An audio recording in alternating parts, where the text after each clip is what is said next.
A Tiger in the Zoo by George Leslie Norris. Explanation and poetic devices used in the poem.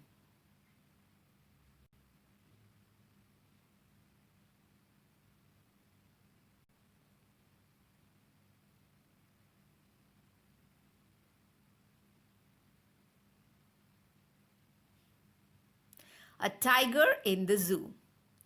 The poem is about a tiger which is locked up in a cage in a zoo. It has been brought from the forest to be kept in the zoo for the entertainment of humans. The tiger is helpless and agonized inside the cage. It longs for its freedom in the jungle. A Tiger in the Zoo. Let us now read the poem. He stalks in his vivid stripes the few steps of his cage, on pads of velvet quiet in his quiet rage. Let us look at the word meanings. Stalks means walks or follows. Vivid means prominent or brightly colored. Pads are the paws of the tiger. Rage means anger. Here, the poet says that the tiger is confined in the zoo, moves around in the cage in his bright colored skin. He further says that the tiger can take only a few steps because the cage is small and it is not easy to move freely in it. He has very soft feet like velvet, because of which there is no sound of the tiger's footsteps. The tiger tries to control his anger by quietly walking in the limited area of his cage. He is angry because he is not free.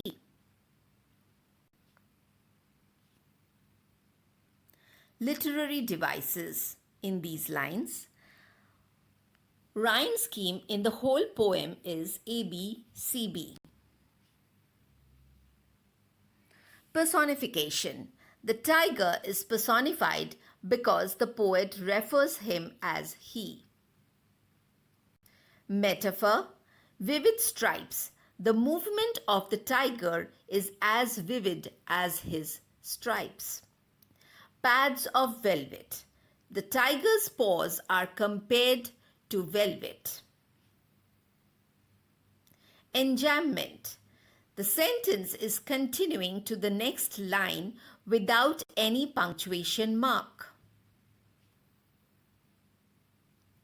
Consonants. Use of the S sound in stalks, his, and stripes. Assonance. Use of the sound I in his vivid stripes.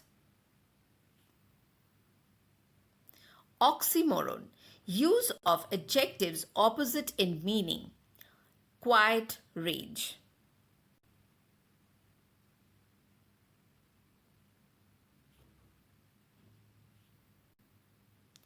He should be lurking in shadow, sliding through long grass, near the water hole where plump deer pass. Word meanings. Lurking. To be hidden as to wait for your prey.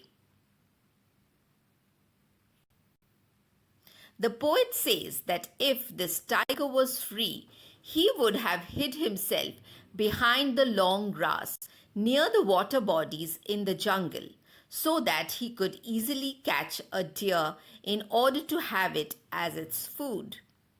Basically, the poet wants to say that the actual habitat of a tiger is the jungle, where he can live according to his own natural habits and instincts.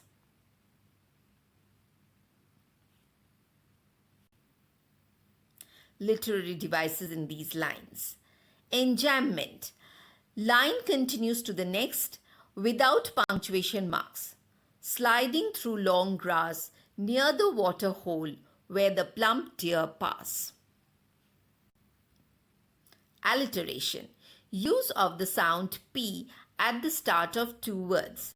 Plump, pass. Imagery. The poet has tried to create an image of the tiger's activities. Lurking gives the image of something evil or terrifying waiting to cause some damage or death. Danger lurks in the shadow. Lurking in shadow.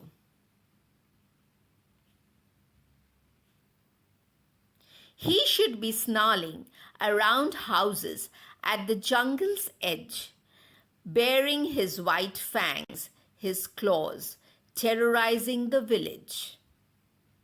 Word meanings: snarling, warning sounds made by the animals. Baring, uncovered. Fangs, sharp tooth of animals. The poet says that if the tiger would have been free, he would have snarled around the houses located at the outskirts of the forest. He would terrorize people with his sharp tooth and claws. This would create fear among the people living in the villages. In his love for the beast and urge to grant him justice, the poet considers the act of terrorizing by the tiger as legitimate.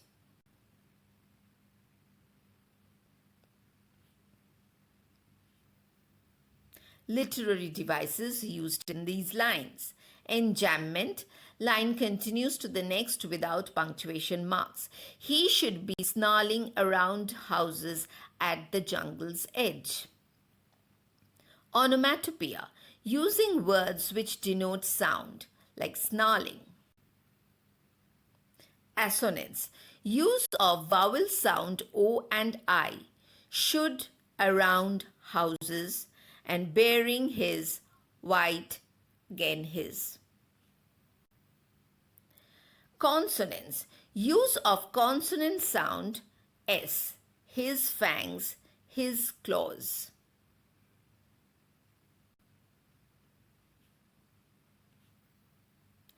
But he's locked in a concrete cell, his strength behind bars, stalking the length of his cage, ignoring visitors. Word meanings: concrete, building made of bricks, cement, sand and water. Now the poet comes to the reality of the tiger locked inside the cage. He says that the tiger is confined in a strong cell, which is made of strong building material. He further says that the tiger is behind the bars, and so his ferociousness is also behind the bars. He just walks with rapid strides inside the cage. He never tries to terrorize the visitors because his power is restricted by the cage. Therefore, he shows no interest in the visitors. The fact that he has been reduced to an object of fun and entertainment pains him and enrages him.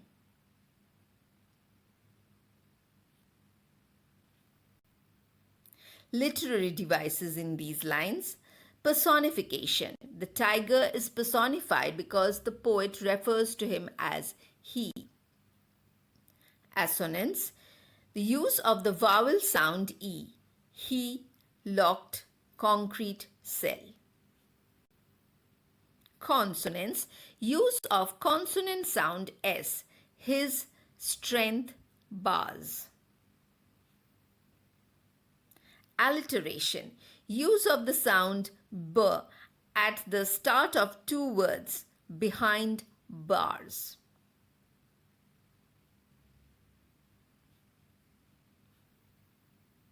He hears the last voice at night, the patrolling cars, and stares with his brilliant eyes at the brilliant stars. Word meanings: patrolling, to guard or to vigil. The poet says that in the night, the tiger hears the sounds of the patrolling cars. Patrolling cars are the vehicles of the security guards who watch over the zoo at night. So, in the night, the tiger hears the sounds of these cars and the voices of the men in them. He then stares at the shining stars with his shining eyes. The poet wants to say that the tiger is sad being confined in the cage and wants to be liberated. Therefore, he stares at the stars in the night and tries to divert his thoughts towards them. Perhaps he says a silent prayer to heaven to free him. The bright stars give him the only hope and solace he lives with.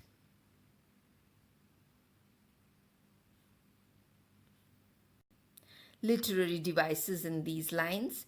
Enjambment. Line 3 continues to line 4 without any punctuation mark and stares with his brilliant eyes at the brilliant stars. Alliteration. Use of the sound her in the starting of two words. He hears.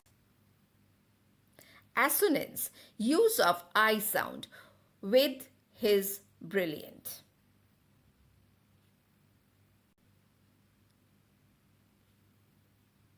The poet George Leslie Norris. A tiger in the zoo. Thank you all.